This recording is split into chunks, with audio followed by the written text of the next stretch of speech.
सुंदर सुर सजाने को मैं साज बनाता हूँ। नव सिखिए विद्यार्थियों को मैं फिजिक्स सिखाता हूँ।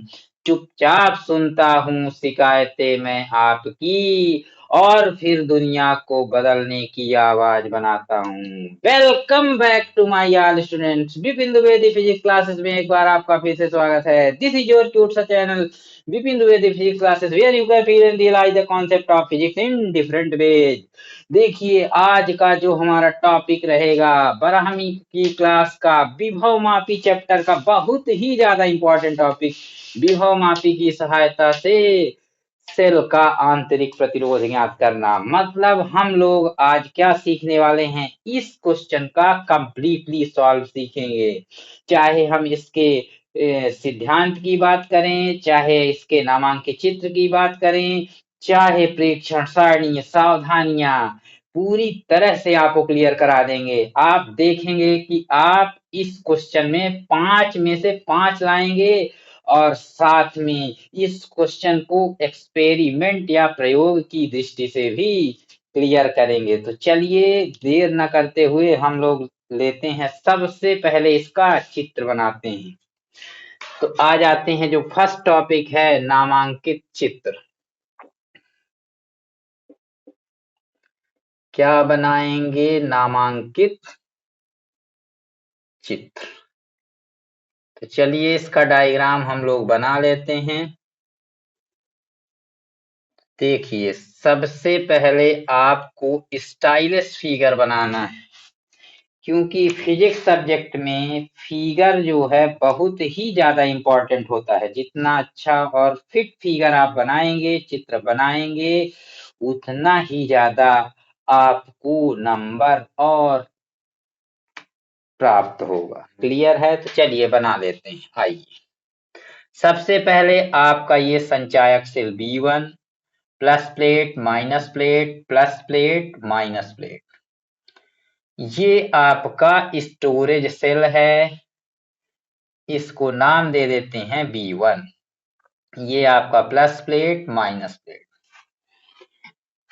अब इसको आपको कहां से जोड़ना है तो आपको पता होगा, क्योंकि आप लोग हमारा पिछला वीडियो देख चुके होंगे, और यदि नहीं देखा है तो विभव मापी की सहायता से दो सेलों के विद्युत वाहक बलों की तुलना वाला वीडियो अच्छे से देख लें, क्योंकि हम उसी के कॉन्सेप्ट का यूज यहाँ करेंगे। तो इसको किससे जोड़ेंगे? तो आपके दिमाग में आना चाहिए कि B1 का जो धनात्मक सिरा होगा, क्योंकि सभी सेलों के धनात्मक सिरों को हम विभव मापी तार के ए सिरे से जोड़ते हैं। तो ये आपका विभव मापी तार हुआ ए। सपोज करिए इसको आप नाम देंगे तो आप कहेंगे सर बी। और ऋणात्मक सिरा जो होगा स्टाइलिश कुंजी बनाएंगे, जिसे हम दाब कुंजी कहते हैं। आप यहाँ सामान्य कुंजी का भी प्रयोग कर सकते हैं। इसका नाम देना है K1। और यहाँ आपका परिवर्ती प्रतिरोध जोड़ेंगे। क्या जोड़ेंगे? परिवर्ती प्रतिरोध। अब आप लोगों को कमेंट करके बताना है कि ये परिवर्ती प्रतिरोध क्या होता है। क्या बताना है आपको? परिवर्ती प्रतिरोध क्या होता है। ये आपको ले ला करके बी पॉइंट से ज्वाइन कर देना। अब देखिए इसकी यदि और भी लैंग्वेज लिखना चाहते हैं तो आसानी से हम लोग लिख सकते हैं। सर्वप्रथम संचायक सेल B1 के धनात्मक सिरे को विभव मापी तार के ए सिरे से, ए भी आपका विभव मापी तार है, तो विभव मापी तार के ए सिरे से तथा ऋणात्मक सिरे को कुंजी K1 परिवर्ती प्रतिरोध RH व विभव मापी तार के बी सिरे से जोड़कर प्राथमिक परिपथ बनाते हैं। पहला परिपथ कंप्लीट। अब क्या है आपको? तो आप कहेंगे सर सेल का आंतरिक प्रतिरोध ज्ञात करना। तो देखिए जिस सेल का आंतरिक प्रतिरोध ज्ञात करना होता है उसके भी धनात्मक सिरे, धन सिरे को कहां से जोड़ेंगे? तो विभव मापी तार के ए सिरे से। ये आपका सेल हुआ, ये सपोज करिए ई हुआ। प्लस प्लेट माइनस प्लेट जोड़ देते हैं। साथ में इस सेल के समांतर क्रम में किस क्रम में? पैरेलल कॉम्बिनेशन में आपको एक रेजिस्टेंस बॉक्स जोड़ना है जिसे कहते हैं प्रतिरोध बॉक्स भी जोड़ना रहेगा और ये आपका कहलाएगा, आप कहेंगे सर रेजिस्टेंस बॉक्स को आरबी से डिनोट कर सकते हैं। अब देखिए, जो इसका ऋणात्मक सिरा रहेगा तो किससे किससे कनेक्ट होगा? तो आपको पता होगा कि कुंजी K2, ये आपकी कुंजी K2 और धारामापी G, ये धारामापी का सिंबल है, धारामापी G और विसर्पी कुंजी D से जोड़ देते हैं। इसे आप J से भी डिनोट कर सकते हैं, जॉकी बोल सकते हैं। और फिगर का नेम देंगे या चित्र का नाम देंगे तो आप कहेंगे सर क्या दे सकते हैं? हेडिंग। फिगर का नाम क्या देंगे? हेडिंग। अब देखिए, इस चित्र की लैंग्वेज या संरचना की बात कर लेते हैं। सर्वप्रथम संचायक सेल B1 के धनात्मक सिरे को विभवमापी तार के A सिरे से तथा ऋणात्मक सिरे को कुंजी K1 परिवर्ती प्रतिरोध RH व विभवमापी तार के B सिरे से जोड़कर प्राथमिक परिपथ बनाते हैं। अब जिस सेल का आंतरिक प्रतिरोध ज्ञात करना होता है उसके भी धनात्मक सिरे को विभवमापी तार के A सिरे से तथा ऋणात्मक सिरे को कुंजी K2 धारामापी G और विसर्पी कुंजी D से संबंधित करते हैं। क्लियर है कहानी? और इस सेल के समांतर क्रम में एक प्रतिरोध बॉक्स लगा दे। समझ में आया? आपको लगा होगा कि सर समझ में नहीं आया, दिक्कत नहीं लेना है आप लोगों को। यदि समझ में नहीं आएगा ना तो फिर पढ़ने से कोई मतलब नहीं, समझ में आएगा। अब हम लोग यूज करेंगे स्मार्ट तरीके। किस तरीके को? स्मार्ट। ये कौन सा तरीका था? लॉन्ग तरीका। इस तरीके का यूज आपको नहीं करना। देखिए संरचना हम कितने आसानी से लिख लेंगे। संरचना, हालांकि आपको पता होना चाहिए कि एग्जाम में संरचना लिखने को नहीं आती है, इसलिए हम इसका शॉर्टकट यूज करेंगे। आप हमें बताइए कि B1 क्या है? तो आप कहेंगे सर संचायक सेल। संचायक सेल का मतलब आप द्वितीयक सेल भी समझ सकते हैं, जिसको हम एक बार चार्ज में लाकर दोबारा उपयोग में ला सकते हैं। क्लियर है? आगे बढ़ते हैं। K1 आपका क्या है? इट इज योर की। K1 K2 दोनों को साथ में समेटिए। K1 और K2 क्या है? तो आप कहेंगे कुंजियां हैं, तो कुंज। अब देखिए आगे बढ़ते हैं। RH आपका क्या है? तो आप कहेंगे सर परिवर्ती प्रतिरोध। RH क्या है? परिवर्ती प्रतिरोध। अब आप और आगे बढ़ें। AB क्या है? विभवमापी तार, जो कि जिसमें सेंटीमीटर के निशान किस में होते हैं? तो आप कहेंगे सर सेंटीमीटर। आप बढ़ते हैं।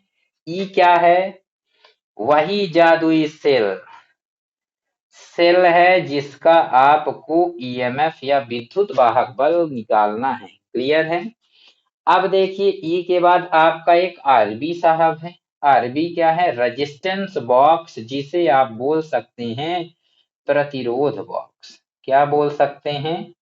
प्रतिरोध बॉक्स। अब आप देखिए जी क्या है? गैल्वेनोमीटर, जिसे आप बोलते हैं धारा मापी। धारा मापी।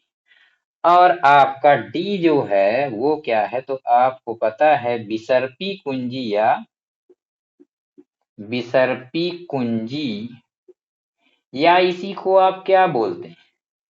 जॉकी भी बोल सकते हैं। इसे आप चाहें तो डी से भी डिनोट कर सकते हैं। तो इस तरह से हम संरचना में B1 आपका संचायक सेल हुआ। संचायक सेल मतलब ऐसा सेल जिसको हम एक बार उपयोग करने के बाद भी दोबारा उपयोग में ला सकते हैं। कुल मिला के द्वितीयक सेल, चार्जेबल सेल बोल सकते हैं, स्टोरेज सेल। K1 K2 आपकी कुंजियां हैं, ये K1 भी कुंजी, K2 को भी साथ में बता देना कुंजी। RH परिवर्ती प्रतिरोध, AB आपका पोटेंशियोमीटर का वायर, विभव मापी तार। ई क्या है? सेल, वही सेल जिसका आपको विद्युत वाहक बल निकालना है। आरबी क्या है? प्रतिरोध बाक्स है। जी आपका धारा मापी, डी विसर्पी कुंजी। क्लियर है? तो आप कहेंगे जी सर। तो चलिए इसको इरेज करते हैं और आगे की ओर बढ़ते हैं। आप अच्छे से वीडियो को रोक करके या जादुई तरीके से स्क्रीनशॉट्स लेकर के पूरी तरह से इसको अच्छे से लिख लीजिए। अब हम इसे इरेज करते हैं। अब बढ़ेंगे इसके तीसरे स्टेप की ओर, जिसको कहते हैं सिद्धांत एवं सूत्र की स्थापना। किसकी ओर बढ़ेंगे? सिद्धांत और सूत्र की स्थापना। तो देखिए इसका जो थर्ड पॉइंट है, सिद्धांत और सूत्र की स्थापना। सिद्धांत और सूत्र की स्थापना।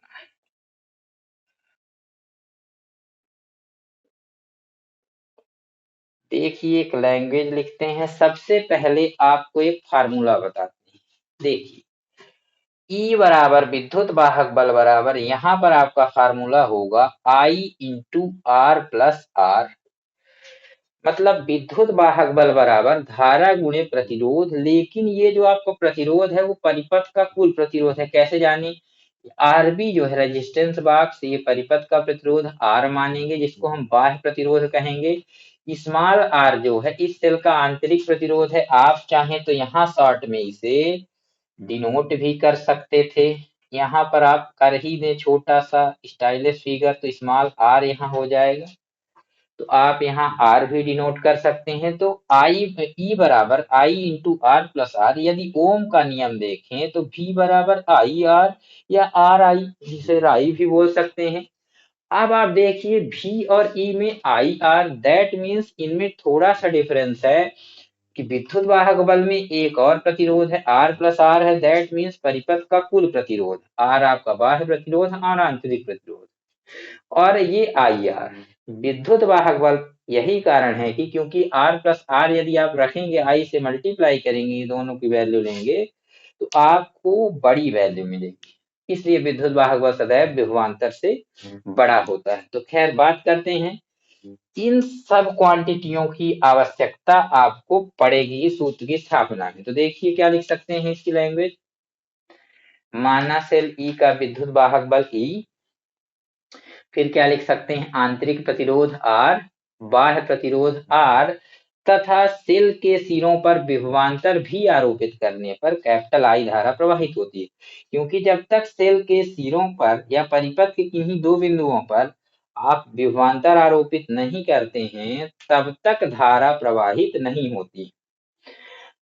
किसी भी पॉइंट के बीच विभवांतर जब तक आप नहीं लगाते हैं तो धारा प्रवाहित नहीं होती। और धारा प्रवाहित कहाँ से होगी? अधिक विभवांतर से कम विभवांतर की ओर। क्लियर है? तो चलिए आगे बढ़ते हैं, लैंग्वेज लिखते हैं और इसको हम लोग इरेज कर देते हैं। आगे बढ़ेंगे। देखिए बहुत ही क्लियरली आपको 100% समझ में आएगा। माना सेल ई का विद्युत वाहक बल आपको ई ही मानना है। विद्युत वाहक बल ई, आंतरिक प्रतिरोध क्या मानना है? आंतरिक प्रतिरोध स्मॉल आर, बाह्य प्रतिरोध, बाह्य प्रतिरोध क्या लेंगे? कैपिटल आर, तथा सेल के सिरों के मध्य, सेल के सिरों के मध्य विभवांतर क्या आरोपित करेंगे? भी आरोपित करने पर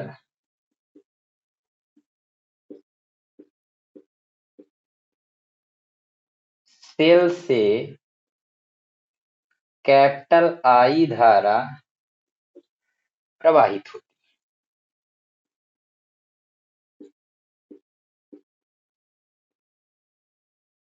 देखिए एक बार लैंग्वेज को हम लोग और समझ लेते हैं। माना सेल ई का विद्युत वाहक बल ई, सेल ई का विद्युत वाहक बल आपको ई ही लेना है, आंतरिक प्रतिरोध आर, बाह्य प्रतिरोध आपका कैपिटल आर, तथा सेल के सिरों के मध्य भी विभवांतर लगाने पर कैपिटल आई धारा प्रवाहित होती। क्लियर है? तो सबसे पहले निकालेंगे विद्युत वाहक बल किसका? सेल का। तो सेल का विद्युत वाहक बल, इसे आप डिनोट करेंगे कैपिटल ई से। अभी अभी बता चुके, आई इंटू आर प्लस आर, बाह्य प्रतिरोध और आंतरिक प्रतिरोध का टोटल मल्टीप्लिकेशन। किंतु ओम्स लॉ से, ओम्स लॉ आपको पता होगा, किंतु ओम के नियम से। अब बताइए ओम का नियम क्या है? तो आप कहेंगे यदि किसी चालक की भौतिक परिस्थितियां विशेषतः ताप में कोई परिवर्तन ना हो, तो चालक के सिरों पर आरोपित विभवांतर उसमें प्रवाहित धारा के अनुक्रमानुपाती होता है। उसमें मतलब जो चालक रहेगा। तो ओम के नियम से आप बताइए आई बराबर कितना होगा? तो V अपान आर। आप पहले भी पिछली कक्षाओं में 10th में इसको पढ़ चुके हैं, या नहीं पढ़े हैं तो आप देखिए V प्रोपोर्शनल आई, तो V इक्वल टू राई आर आई। V जब प्रोपोर्शनल हटाते हैं, इक्वल लगाते हैं, तो R आपका नियतांक आता है। तो यहाँ से R बराबर कितना होगा? तो आप कहेंगे सर V अपॉन आई। इसी फार्मूले को आपको यहाँ पुट करना है। क्लियर है? चलिए आगे बढ़ते हैं और इसको इरेज कर देते हैं। अब आप क्या कर सकते हैं? देखिए आपके पास I की वैल्यू आ चुकी है और यहाँ आपका I की यही वैल्यू हम कहाँ पुट करेंगे? तो आप कहेंगे सर समीकरण 1। I का मान क्या करेंगे? समीकरण 1 में रखने पर। I की वैल्यू कहाँ रखेंगे? समीकरण 1 में। I की प्लेस में कितना रखना है? V upon R. तो E बराबर आपका हुआ, I की प्लेस में यहां रखेंगे स्मार्ट तरीके से V अपान आर। ब्रैकेट में आप देखिए R प्लस आर। अब देखिए आपके दिमाग में होना चाहिए कि आपको निकालना क्या है? आंतरिक प्रतिरोध। मतलब आपको सेल का आंतरिक प्रतिरोध निकालना है। देखिए आंतरिक प्रतिरोध आपका यहाँ छिपा हुआ है। तो सबसे पहले ये जो वैल्यू है इसको आप लेफ्ट साइड में ट्रांसपोज कीजिए। R डिवाइड में है तो मल्टीप्लाई में आ जाएगा आर ई, और अपॉन में कितना होगा? V। क्लियर है? अब आप देखिए आर ई अपॉन भी हो गया, इक्वल में कितना बचेगा? तो आर प्लस आर। कहानी क्लियर है? तो आप कहेंगे जी सर। और देखिए यदि हमें स्मॉल आर को इधर बचाएंगे, आर ई अपॉन का भी प्लस आर है, लेफ्ट साइड में जैसे ही पक्षांतरित करेंगे तो माइनस आर बचेगा आपका क्या? Small R. यहां तक कहानी क्लियर है? तो यदि आप इसको इधर लिख लेते हैं राइट साइड में, अब देखिए स्मॉल आर, यहां से आप देखिए कॉमन क्या है? तो कैपिटल आर आपका कॉमन है। क्या कॉमन है? Capital R. यहां से कितना रिमेनिंग है? कितना बच रहा? ई अपान भी माइनस का 1 इक्वल में स्मॉल आर। क्योंकि आर में 1 का मल्टीप्लाई है, आर को कॉमन कर लेंगे तो 1 आपका बचेगा। क्लियर है? अब आप देखिए स्मॉल आर की वैल्यू आपको चाहिए तो स्मॉल आर को लेफ्ट साइड में लिख दीजिए, और ये जो आर इंटू ये है इसको आप राइट साइड में रखिए। ई अपॉन भी माइनस का 1, इसे समीकरण नंबर दीजिए 2। क्लियर है यहां तक की कहानी? देखिए एक बार हम लोग रिकॉल कर लेते। अब देखिए सेल का विद्युत वाहक बल E बराबर I into R plus R. परिपथ का कुल विद्युत वाहक बल बाह्य प्लस आंतरिक रखना है। ओम के नियम से I की V बाई आर वैल्यू होती है I equal to V upon R. इसी I का मान आपको यहाँ रखना है, तो I की प्लेस में रखे V upon R, R plus R. V upon R को लेफ्ट साइड में लाएंगे क्योंकि आपको स्मॉल आर की वैल्यू चाहिए। अब ये हुआ आर ई अपॉन भी equal R plus R transfer करेंगे, ट्रांसपोज करेंगे, माइनस आर पक्षांतरित कर दीजिए। अब आप देखिए आर कॉमन, तो ई अपॉन भी माइनस का 1 इक्वल आर। आर इक्वल कितना होगा? आर इन ब्रैकेट मल्टीप्लाइड ई अपान भी -1, इसे समीकरण 2 देना। यहाँ तक कहानी आपकी क्लियर होगी। अब हम इरेज करेंगे और यहाँ से बिल्कुल जो हमारा पिछला वीडियो है विभव मापी का, उसी कॉन्सेप्ट का यूज करेंगे। इसलिए यदि आपने उसको नहीं देखा है तो जाकर पहले यहीं पर वीडियो छोड़ दें और उस वीडियो को देखें। सेम उसी कॉन्सेप्ट का यूज करेंगे और यहाँ पर E बटे V की हम वैल्यू निकालेंगे। जिस तरह वहां माने थे सेल E1 का विद्युत वाहक बल E1 सेल E1 के लिए विभव मापी तार की संतुलनकारी लंबाई L1 तथा विभव प्रवणता K है, वही काम हम सेल E के लिए करेंगे और E2 के लिए जो माने थे वही काम हम V के लिए करेंगे। मतलब उसी टाइप का स्टेप आपको फॉलो करना है। E बटे V की हम वैल्यू रख लेंगे। आइए देखते हैं हम कैसे आसानी से रख सकते हैं। इसको इरेज करते हैं। आप लोग अच्छे से वीडियो को रोक करके एक प्यारी सी नोट्स में सब कुछ लिख लेंगे। इस इंपॉर्टेंट टॉपिक को तो बिल्कुल भी मिस नहीं करेंगे। हम जानते हैं कि कुछ आलसी बच्चे सोच रहे होंगे सर स्क्रीनशॉट यदि ले लें तो कैसा रहेगा। ले लीजिए, लेकिन उसके बाद आप नोट्स में लिख लें या किसी रफ में ही साफ साफ आप लोग लिख लेंगे तो परीक्षा के समय में आपको बहुत ही हेल्प मिलेगी। अब देखिए, आपको ध्यान में रखना है, एक आपका जो इक्वेशन सेकंड आ चुका है, R बराबर capital R E by V -1 समीकरण नंबर 2, इसको आपको लिखे रहना है क्योंकि यहाँ आपको E बटे V की वैल्यू रखनी होगी। देखिए कैसे। अब आप बढ़ेंगे, इसके बाद आगे की कहानी करते हैं। समीकरण 2 के बाद माना सेल E के लिए, पहले सेल E के लिए जाने के लिए विभव मापी तार की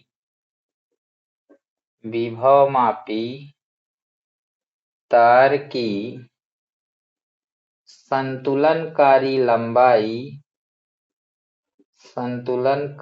लंबाई क्या लेंगे, L1 तथा विभव प्रवणता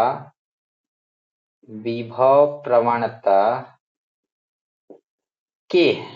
कितनी है आपकी विभव प्रवणता K। सेम लैंग्वेज है, हम वहां पर पिछले वाले क्वेश्चन में आप देखे होंगे सेल E1 के लिए लिए थे। हाँ, हालांकि विद्युत वाहक बल भी लिए थे, पहले ही सेल E1 का विद्युत वाहक बल आप E1 ले चुके हैं। तो क्या हो जाएगा आपका, तब थोड़ा शॉर्ट कर देते हैं, E बराबर या E1 बराबर वहां लिए थे, E बराबर K into L1। That means विद्युत वाहक बल बराबर विभव प्रवणता गुणे सेल की संतुलनकारी लंबाई और समीकरण इसे देंगे 3। जिस तरह सेल E के लिए माने हैं, अब किसके लिए आप मानेंगे, V के लिए। तो देखिए, माना विभवांतर V के लिए, किसके लिए, विभवांतर V के लिए विभव मापी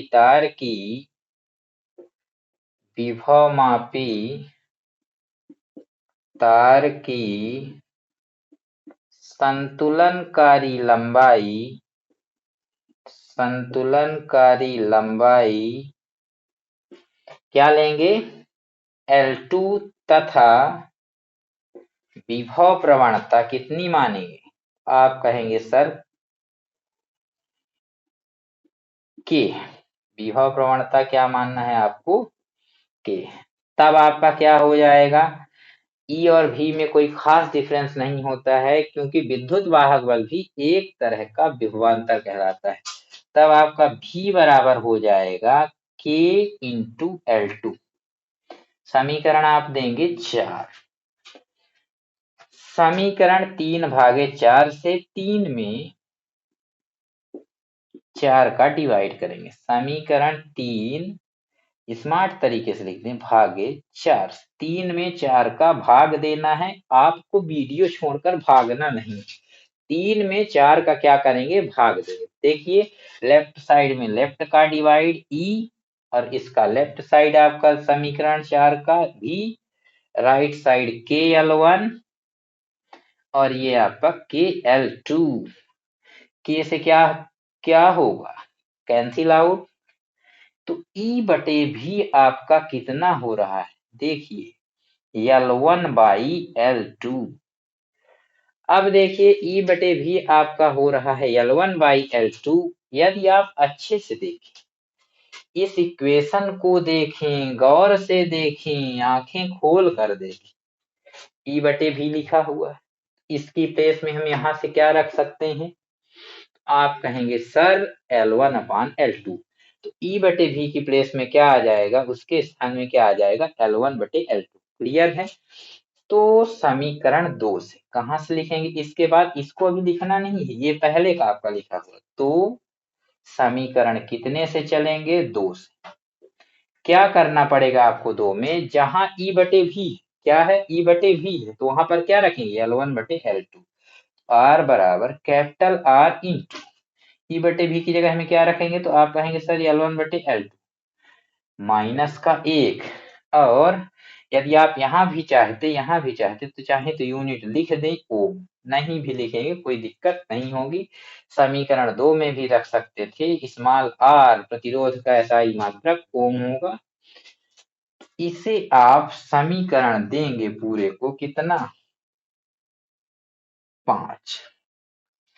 अब देखिए, क्योंकि आपका ये एक प्रायोगिक क्वेश्चन, कौन सा क्वेश्चन है, यह एक प्रायोगिक क्वेश्चन है, इसलिए और इसमें आपको स्मॉल r की वैल्यू निकालना है, मतलब आंतरिक प्रतिरोध निकालना है। तो क्या करेंगे, आपको कैपिटल R की वैल्यू पता हो, L1 की, L2 की, इन तीन राशियों की यदि वैल्यू पता है तो आप स्मॉल r का मान निकाल सकते हैं, किसी किसी R की, L1 की, L2 की। तो लिख सकते हैं यदि स्मॉल r नहीं, यदि कैपिटल R कॉमा L1 व L2 के मान ज्ञात,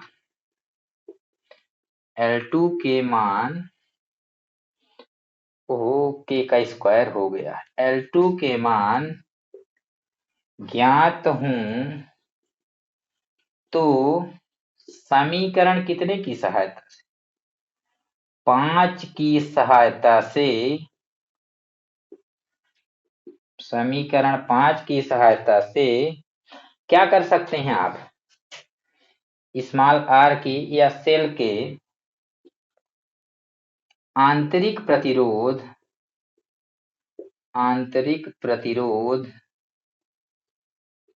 स्मॉल r के मान की गणना की जा सकती है।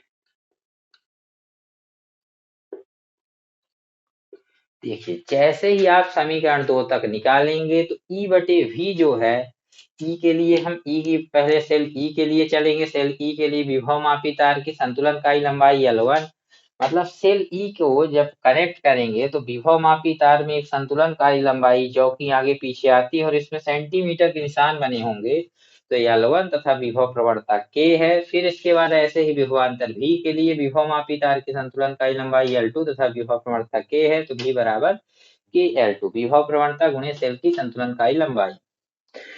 समीकरण 3/4 से 3 में 4 का भाग, लेफ्ट में लेफ्ट का भाग, राइट में राइट का, के से के आपका कैंसिल, E बटे V की वैल्यू आई। तो हम समीकरण 2 से चलेंगे, ये समीकरण 2 है आपका, R बराबर R E बटे V की जगह में L1 बटे L2 माइनस 1।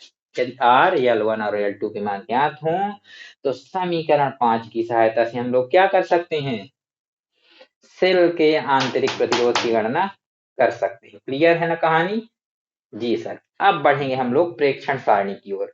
और आप देखें, कुछ बच्चे प्रेक्षण सारणी को याद करते हैं, याद बिल्कुल नहीं करना है। क्या नहीं करना है, याद बिल्कुल भी नहीं करना है। तो क्या करेंगे सर, जो ये आपका जादुई सूत्र है, इसी की हेल्प से प्रेक्षण सारणी बनाई जाती है। R बराबर R, मतलब एक कॉलम आपका R का बनेगा, एक L1 का, एक L2, और लास्ट में आपको इसी सूत्र को सेम टू सेम उठा के रख देना होता है। क्लियर है, तो कहेंगे जी सर। तो चलिए इसको इरेज करते हैं। आप लोग अच्छे से सूत्र की स्थापना को प्रैक्टिस कर लें, सिद्धांत एवं सूत्र की स्थापना क्लियर हो गया होगा। अब बढ़ते हैं इसके नेक्स्ट पॉइंट की ओर और हम लोग बनाएंगे प्रेक्षण सारणी।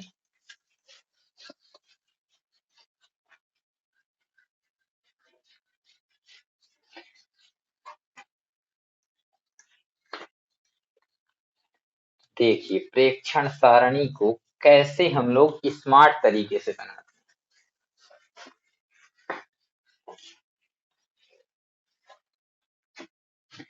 अब देखिए प्रेक्षण सारणी, ऑब्जर्वेशन टेबल जिसको बोलते हैं, प्रेक्षण सारणी आपकी। अब देखिए सबसे पहला कॉलम जो इसमें बनाते हैं वो है आपका क्रमांक। क्या बनाएंगे? सीरियल नंबर जिसे बोलते हैं क्रमांक। क्लियर है? अब देखिए अगले कॉलम में आपको बनाना होगा, फार्मूला फिर से लिख देते हैं, स्मॉल आर बराबर capital R L1 by L2 minus 1 ओम। ये आपका समीकरण नंबर 5। इसी की हेल्प से आपको बनाना है। पहले कॉलम आर का कैपिटल आर है। कैपिटल आर क्या है? बाह्य प्रतिरोध। क्या है आपका? बाह्य प्रतिरोध, जिसे आप बोलेंगे कैपिटल आर किस में रहेगा? ओम में। प्रतिरोध का एसआई मात्रक ओम होगा। अब देखिए नेक्स्ट कॉलम बनेगा L1। L1 क्या है? सेल ई के लिए, सेल ई के लिए विभवमापी तार की, विभवमापी तार की संतुलनकारी लंबाई, संतुलनकारी लंबाई जिसको आप बोलेंगे L1 किस में रहेगी? सेंटीमीटर में। ये कहानी क्लियर है? L1 मतलब कुल मिला के आपको शॉर्ट में रखना है। और देखिए आगे बढ़ते हैं। नेक्स्ट कॉलम बनेगा विभवांतर भी के लिए, विभवांतर भी के लिए विभवमापी तार की, शॉर्ट में लिख देते हैं, विभवमापी तार की संतुलनकारी लंबाई, संतुलनकारी लंबाई L2 भी आपकी जो रहेगी किस में रहेगी? सेंटीमीटर में। क्लियर है? और लास्ट में सूत्र आप लिखेंगे कि स्मॉल आर बराबर capital R L1 by L2 minus का 1। ये आपका किस में रहेगा? ओम। किस में रहेगा? ओम में। चाहे तो आप लिखें यूनिट या केवल आप फार्मूला लिख सकते। अब देखिए क्लियर है? थोड़ी सी हम बोर्ड में बना रहे हैं, बड़ी सी टेबल। आपको इसमें से 2-3 लाइन और बढ़ा लेनी है। कॉलम कॉलम तो आपको बनाने होते हैं, क्योंकि प्रेक्षण सारणी में आप कुछ भी पुट नहीं करेंगे। खास तौर से बात कर रहे हैं एग्जाम के पॉइंट ऑफ व्यू से। किसके पॉइंट ऑफ व्यू से? एग्जाम के पॉइंट ऑफ व्यू से। देखिए यहाँ पर आपका खाली खाली खाली। सर आप ये खाली क्यों छोड़ रहे हैं? देखिए क्योंकि आपको एग्जाम में कहीं पर भी क्या नहीं दिया जाएगा? विभवमापी नहीं दिया जाएगा और प्रयोग नहीं करेंगे जब आप, तो प्रेक्षण की वैल्यू आपको, प्रेक्षण सारणी की वैल्यू क्या रखेंगे? खाली रखेंगे। तो ये आपके 4 प्रेक्षण लिए गए, खाली रखेंगे। यहाँ लास्ट में आप लिख सकते हैं कुल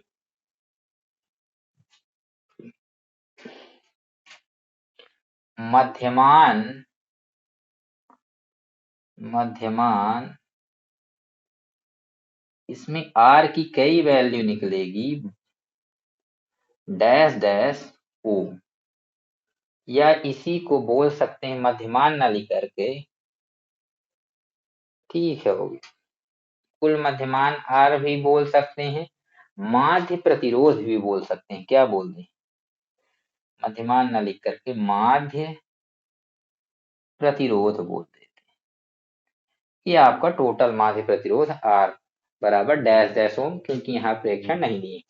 अब आपके मन में आया होगा सर यदि विभव मापी दिया होता तब क्या करते। मान लीजिए आप प्रयोगशाला में प्रयोग कर रहे होते, तो देखिए यहाँ पर एक वैल्यू हम रख के दिखा देते हैं। R बराबर सपोज करिए R का मान 5 रहा हो, L1 की वैल्यू आप सपोज करिए 7 रही हो, यहाँ पर आपकी वैल्यू 5 रही हो, और यहाँ पर आपकी वैल्यू सपोज करिए L1 बाई L2 माइनस का 1 रहा। तो कैसे सॉल्व होगा, क्योंकि R बराबर आपका फार्मूला था capital R L1 by L2, हालांकि L1 बाई L2 की सपोज करिए वैल्यू 70/50 रहती है, और -1। 70 सेंटीमीटर में आपको बैलेंसिंग लेंथ या सेल की संतुलनकारी लंबाई मिली, 0 0 कैंसिल, तो 5 होगा। एलसीएम लेंगे तो 7 माइनस 5/5, तो ये आपका 5 इंटू 2/5, और आपका इस 5 से 5 स्वाहा कैंसिल आउट 2, तो 2 ओम जो आएगा, एक बार आपका प्रतिरोध आया, मान लीजिए 2, इसमें 3, 2.53, और इन चारों का माध्य निकालेंगे। माध्य मतलब चारों को जोड़कर 4 का डिवाइड कर देंगे तो माध्य प्रतिरोध भी निकलेगा। माध्य का मतलब यहाँ एवरेज, औसत माध्य प्रतिरोध बोल सकते, औसत जो है आंतरिक प्रतिरोध इसे बोल सकते हैं। क्लियर है। तो प्रेक्षण सारणी याद नहीं करनी है, इस फार्मूले की हेल्प से बनाएंगे। पहला कॉलम R का, फिर L1 का, L2 का, और लास्ट में आपको फार्मूला, यूज फार्मूला लिखना है। क्लियर है। तो आप कहेंगे जी सर। और लास्ट पॉइंट की ओर आते हैं। ये आपका कौन सा पॉइंट था, 4th नंबर, प्रेक्षण सारणी। आशा है कि आपको ये पूरी तरह से क्लियर हो। अब आते हैं अंतिम चरण की ओर। तो जिन बच्चों ने हमारा पुराना पिछला वीडियो विभव मापी का, वो पुराना आ जाता, पिछला वीडियो देखा है विभव मापी का, उनके लिए तो सावधानियां बिल्कुल बहुत ईजी है। तो आप कहेंगे क्या, पहले के जमाने में आपको पता होगा कि कुछ बुक्स आती थी और कुछ ऐसी परीक्षाएं भी होती हैं कि जिनमें सेम क्वेश्चनों में पूर्ववत लिखा रहता है। पूर्ववत मतलब जैसे पहले लिखा था, तो आप चाहें तो इनको पूर्ववत भी लिख सकते हैं, लेकिन हम अपना कार्य यहाँ कंप्लीट करेंगे। प्रिकॉशंस या सावधानियां को बता देते हैं पूरी तरह से। कुछ आलसी बच्चे सोच रहे होंगे सर यही बता। देखिए पहली सावधानी है, क्योंकि यह विभव मापी की सहायता, ये विभव मापी आपका है, रफ डायग्राम है, ये विभव मापी नहीं है। विभव मापी का रे डायग्राम या रफ डायग्राम। तो सावधानियां में सभी संयोजक पेंच भली भांति कसे होने चाहिए। क्या होने चाहिए, सभी संयोजक पेंच पेंच यानी नट बोल्ट आपके भली भांति कसे होने चाहिए। कैसे होने चाहिए, कसे होने चाहिए। ये पहली सावधानी आपकी हो गई, सभी संयोजक पेंच भली भांति कसे होने चाहिए। दूसरी आपको बताए थे, जल्दी जल्दी लिख देते हैं। विसर्पी कुंजी को कोई भी उपकरण हो उसमें नट बोल्ट टाइट होनी चाहिए। संयोजक यानी जोड़ने वाले पेंच यहाँ यहाँ जो भी कॉर्नर में लगेंगे। विसर्पी कुंजी को ना तो अधिक जोर से, ना तो अधिक जोर से, और ना ही अधिक देर तक दबाना चाहिए। अधिक देर तक दबाना चाहिए। चलिए और आगे बढ़ते हैं। अधिक देर तक दबाना चाहिए, परीक्षा में तो आपकी 2 ही पूछी जाती है। तीसरा, अब आप देख पा रहे होंगे सभी सेलों के जो धनात्मक सिरे हैं वो आपके ए से कनेक्ट है। क्या लिख सकते हैं तीसरी सावधानी, विसर्पी कुंजी हो चाहे कोई भी कुंजी हो, जॉकी को थोड़ा सा दबाना पड़ता है, तो इतना जोर से आपको नहीं दबाना है कि इसी में आपकी वो चिपक जाए जो स्केल लगे।